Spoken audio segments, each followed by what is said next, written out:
Hi, this short video shows how to use the new flight simulation mode in WingX.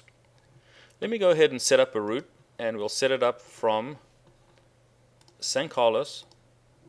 This is probably not a typical route you would fly, but just for demonstration purposes, we're going to fly from San Carlos Airport to Bridge intersection and then straight into San Francisco. So we can enter all the identifiers.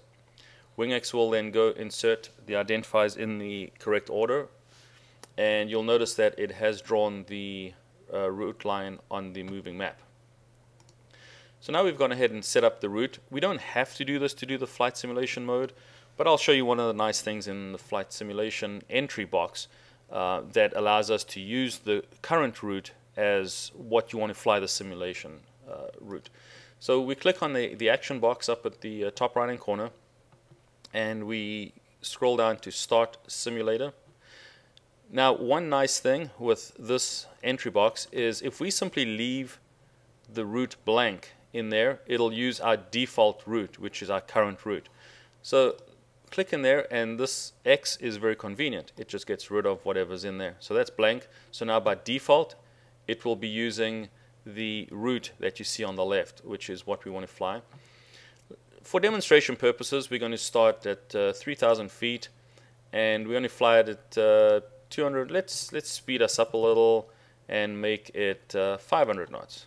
The great thing with a simulator is you can fly up to 1,000 knots, which is nice, because that allows you to take a look at flights and fly them pretty quickly and see what the terrain's going to look like and so on. A very nice feature of our simulation is you can tell it to land at San Francisco, so you can actually have it fly the descent profile into San Francisco or whatever your destination airport is, and that allows you to look at the terrain that's around you, the synthetic vision on the split screen. It basically drives the entire WingX, which is very nice. Okay, so we're ready to go. All we do is simply tap on Enter. You'll notice now that we are flying that route from San Carlos to Bridge at 500 knots. A few nice things to notice is WingX is showing you all the ATIS frequencies on the left, the ATIS, the ground, the tower, and everything. We have our route up there. I'm going to go ahead and change this to track up. You'll notice how we're tracking up, and let me get rid of this column on the left. So we just click a couple times. You'll notice that we just rotated because we want to keep it track up. So WingX just rotated that for you, and the heading indicator is showing 283 at the bottom. Now the nice thing is we can select anything on the other side. You know, we can have the IFR en route.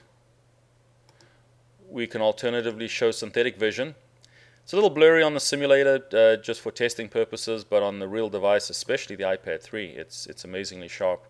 And we can see our tapes and everything. We can go back to full screen. But that gives you a quick taste of how to use the flight simulation mode. Simply tap on the action box up in the top right, Start Simulator, and you can simulate any flight, whatever route you want, and that's really excellent for pre-flighting. So we strongly recommend you use our flight simulator, especially when you're flying in mountainous terrain or some unfamiliar areas. Thank you very much for watching.